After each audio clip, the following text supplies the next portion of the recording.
बच्चों हम जो है अर्थशास्त्र के अंतर्गत परिक्षेपण या अपकिरण के माप के बारे में पढ़ रहे हैं। यदि अपकिरण आता है या परिक्षेपण तो भी आपको वही करना है। और यहाँ पर हम देखेंगे कि इसको जो विस्तार को जो है परास भी कहा जाता है। ये आप लोग ध्यान रखिएगा, क्योंकि यदि आपको कहा जाता है कि परास ज्ञात कीजिए तो भी आपको जो विस्तार है उसको ज्ञात करना है। अब यहाँ पर हम देखेंगे कि अंतर चतुर्थक विस्तार जो है पारस जो कैसे ज्ञात करना है। इसमें सबसे पहले चतुर्थक के अंतर्गत जो है आई पॉइंट आर बराबर Q3 माइनस Q1। तो आई आर जो है अंतर चतुर्थक विस्तार है। आर जो अपन लोग रेंज याद कर रहे थे, आई मतलब ये इंटर क्वार्टाइल जो ये दिया हुआ है, ये रेंज ये ज्ञात करनी है। Q3 जो है तृतीयक चतुर्थक है और Q1 प्रथम चतुर्थक है। अब इसके कुछ गुण भी हैं, जैसे अपकिरण ज्ञात करने के लिए एक सरल रीति है और प्रथम तृतीयक चतुर्थ आधारित होने के कारण चरम मूल्य को प्रभावित नहीं पड़ता है। और दोष भी है कुछ, क्योंकि ये जो है हम Q3 और Q1 को बताता है और जिसमें 50% मूल्यों को ही समावेश करता है, जिससे यह समग्र बनावट जो है स्पष्ट नहीं करता है। फिर यहाँ पर विचलन, क्योंकि विचलन भी हमें ज्ञात करनी है। तो विचलन का जो सूत्र है, अपकिरण के एक माप है जो चतुर्थक प्रथम और चतुर्थक के अंतर के आधे को चतुर्थक विचलन या अर्ध अंतर चतुर्थक विस्तार भी कहा जाता है। इसका सूत्र क्या है? QD बराबर Q3 माइनस Q1 बटे 2। QD जो है चतुर्थक विचलन है और Q3 तृतीयक चतुर्थक और ये प्रथम चतुर्थक है। उसी तरह से हम गुणांक भी ज्ञात करते हैं। जो गुणांक है उसको कैसे ज्ञात करेंगे? जो विचलन गुणांक है उसका सूत्र जो है ये है Q3 माइनस Q1 बटे Q3 माइनस, जैसे कि हम वो विस्तार में कैसे निकालते थे गुणांक, L2 माइनस L1 नीचे L2 प्लस L1 करते थे, वैसे ही ये भी है। अब इसमें जैसे दिया हुआ है ये वाला सूत्र Q3 माइनस बटे 2, ये तो 2 से 2 पूरा कट गया, हमारे पास बचा कितना? सिर्फ इतना शेष ही बचा, इसलिए गुणांक का सूत्र जो है यह उसमें आ जाएगा। फिर आगे हम गणित करेंगे। जो गणित दिया हुआ था वह गणित जो है यहाँ पर हम उस गणित को यहाँ पर हल कर रहे हैं। जिसको कैसे करेंगे वो उसको हमने फिर ऐसे जमा लिया, फिर उसकी जो आवृत्ति थी उसे हमने इस तरह से लिख लिया। फिर इसको जो है संचयी आवृत्ति में हमने परिवर्तित किया। 8 में हमने 16 जोड़ा तो 24, 24 में 22 जोड़ा तो 46, 46 में हमने 30 जोड़ा 76। इस तरह से ये पूरी संख्या जो आ गई, जो यहाँ टोटल थी वह पूरी यहाँ आ गई। सबसे पहले हमने जब Q1 याद करने के लिए, इसके लिए क्या करेंगे? n बटे 4। तो n हमारा कितना है? 118। इसके नीचे जाएगा 4। जब हम इससे भाग देंगे तो इसका हो जाएगा 4 दूनी 8 और इस तरह से 2 नाम और फिर ये ऐसे ये आ जाएगा, तो ये हो जाएगा वहाँ पद। तो ये संख्या जो है कहाँ पर आ रही है? 29.5। 29.5 जो है इसके अंतर्गत आएगी। फिर उसके बाद हम देखेंगे इसमें जो है Q1 ज्ञात करने के लिए हम क्या करेंगे? Q1 बराबर इसका भी सूत्र होगा, जैसे हमने माध्य में जो माध्यिका जो हम ज्ञात करते थे उसमें जो सूत्र लगता था पूरा वैसे ही सूत्र लगेगा। L2 फिर L1 बटे F, यहाँ पर Q माइनस C, ये Q है, तो इस तरह से ये लगा। फिर यहाँ पर जब हमने देखा L1 क्या है, जब इसमें हमने लिया तो इसका ये पूरा ये आ गया। तो L1 हमारे पास क्या है? 20 प्लस यहाँ पर हो गया 30 ऋण 20 बटे, अब F क्या है? F हमारे पास जो है वह 22 है, ये वाला आएगा, यहाँ पर 22 है। फिर यहाँ पर Q जो दिया हुआ है वह, ये जो दिया हुआ है ये 29.5। C क्या है? संचयी आवृत्ति में जो आई हुई है वह हमारे पास इसके ऊपर का ये जो है ये C आ जाएगा। यहाँ पर हो गया हमारा क्या? 24। तो इस तरह से जब हम इसको हल करेंगे तो ये हो जाएगा 20 धन यहाँ पर 10 आया, 10 इसको जब घटाए तो 5.5 बटे 22। इस तरह से जब ये आया तो इसको हम जब वो करेंगे तो यहाँ पर हमको मिल जाएगा 22.50। ये हमको क्या मिल गया? Q1 मिल गया। उसी तरह से हम Q3 जब निकालेंगे, Q3 निकालने के लिए तो तो इसमें क्या करेंगे हम 3 गुणा 118/4। जब इसका हम गुणा करेंगे तो उसके बाद हमको यहाँ पर मिल जाएगा 88.5। अब ये वाले जब हम करेंगे सूत्र सेम यही आएगा, यहाँ पर सिर्फ क्या हो जाएगा Q3 आ जाएगा, लेकिन सूत्र क्या हो जाएगा L1 plus L2 minus L1/F, यहाँ पर Q माइनस C। सूत्र जो है वह हमारा पूरा सेम वही आया, यहाँ पर सिर्फ हमारा क्या हो जाएगा ये 3 आ जाएगा, 3 जो ये हमारे पास दिया हुआ है। तो उसके लिए हम यहाँ पर सूत्र में लिखेंगे। अब इसमें जो है 88.5 कहाँ पर आया, 88.5 क्या है, ये जो है ये हमारा किसका था Q1 का था, और ये जो आएगा हमारा किसका आएगा Q3 का आएगा। तो इसमें हम जब से पहले देखेंगे तो ये जो संख्या है ये वाली आ गई, ये पूरी, ये किसकी आ गई, ये Q3 की आ गई। तो अब इसमें हम देखेंगे कि हमारे पास जो L1 है, L1 क्या है 40, फिर यहाँ पर है 50 ऋण 40, नीचे हमारे पास F क्या मिल जाएगी हमको 24 जो है वह हमारी क्या है F है।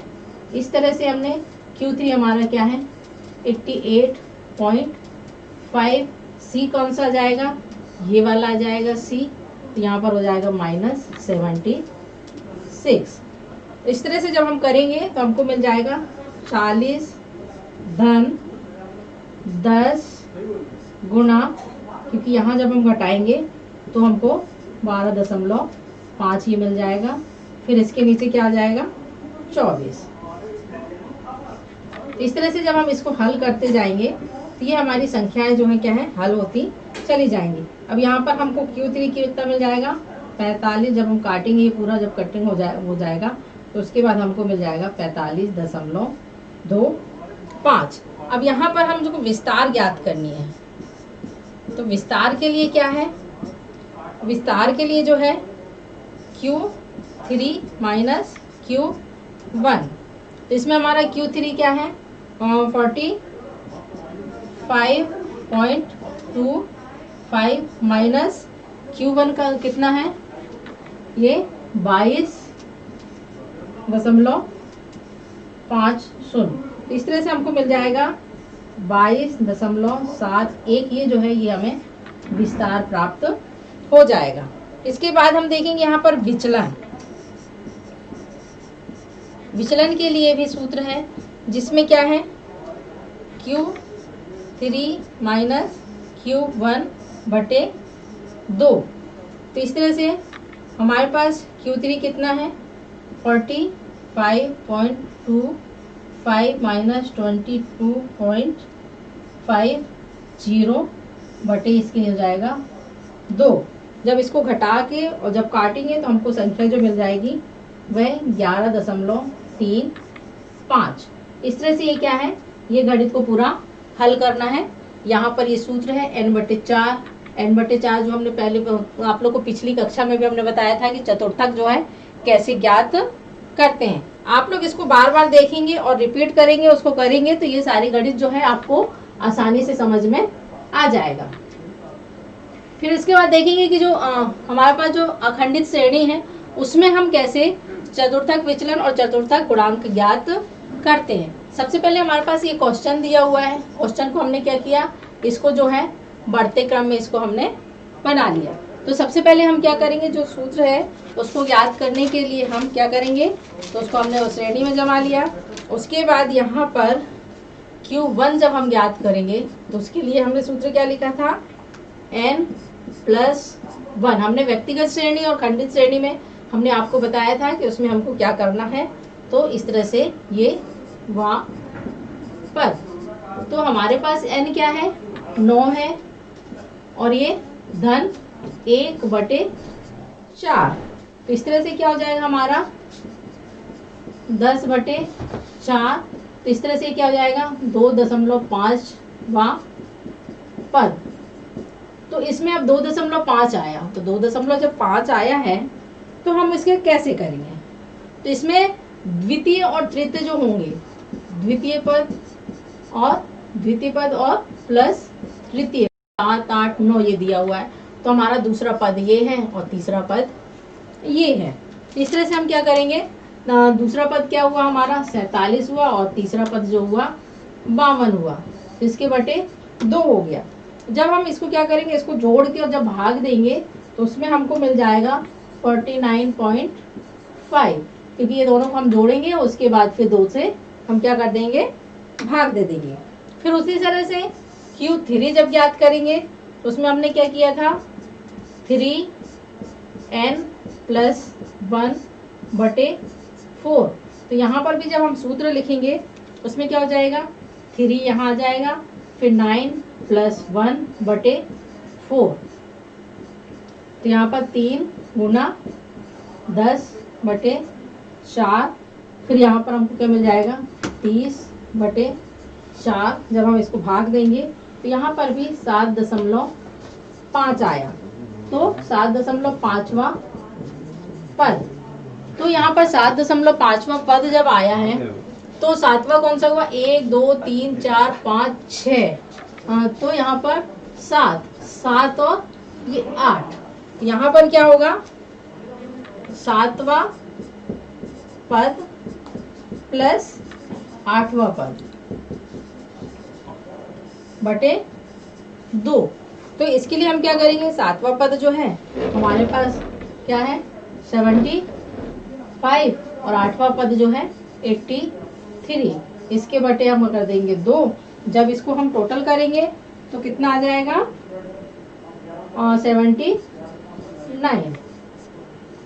तो मतलब इसको हमने टोटल किया, इससे हमने फिर 2 का भाग दिया तो हमको क्या मिल गया ये 79। अब इसके बाद हम देखेंगे कि हम जो है क्या है विचलन निकालना है।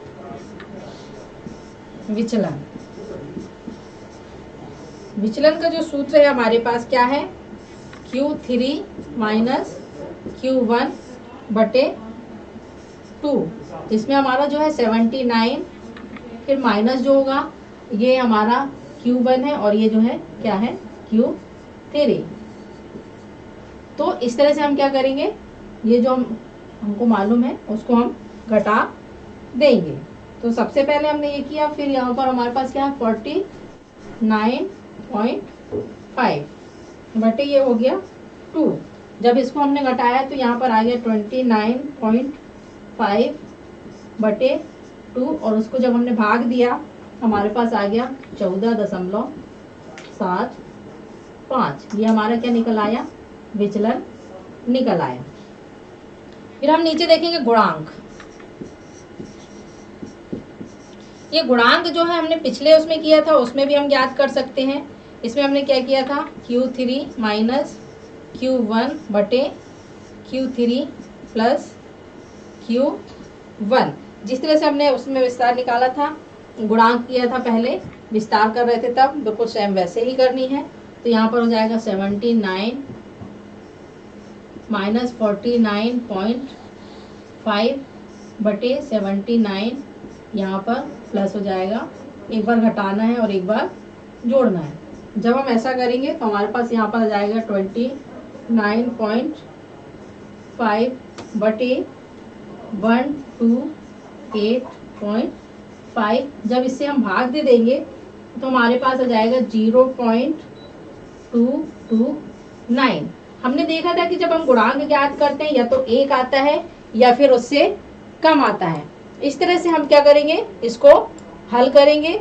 तो ये सारी चीज़ें जो है हमने जो विस्तार में देखा था, ये सारी चीज़ें हमने एक बार आपको उसमें भी बता चुके हैं। सिर्फ इसमें Q लिखना है, Q में जो हम 2 लिखते थे 2 की जगह 4 लिखना है। इस तरह से इसको भी आप बार बार देखेंगे और जब करेंगे तो आपको ये समझ में आ जाएगा।